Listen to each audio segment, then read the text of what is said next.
Some flowers are tied to things we don't fully understand. The papaver is one of them. Across cultures, poppies have been associated with sleep, dreams, and the space between being awake and gone.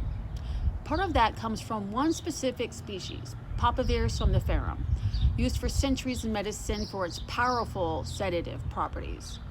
Not something to be taken lightly.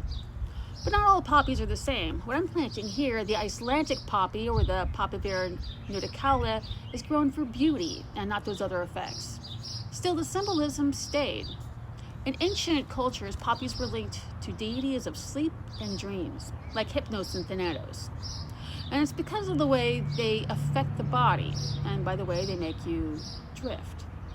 In more modern symbolism, poppies have come to represent remembrance, especially the red field poppy, the Papaver rhoeus, rest and honoring what's been lost, which has been confused with the California poppy, the Eschscholtzia californica. While still part of the wider poppy family, leans towards something lighter, more about calm, resilience, and ease rather than grief.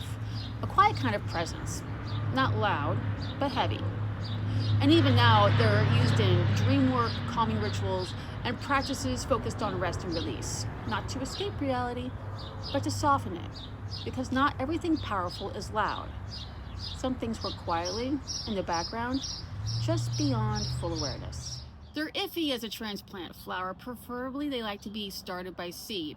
And the reason is they need really roomy soil. So I put a bunch of sand and some gravel and stuff from the creek down at the bottom of here. They also need about 8 inches away from every other plant. They don't like their personal space messed with.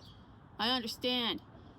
I promised to send an update shot after it's bloomed out since my little petals fell off. They're pretty delicate.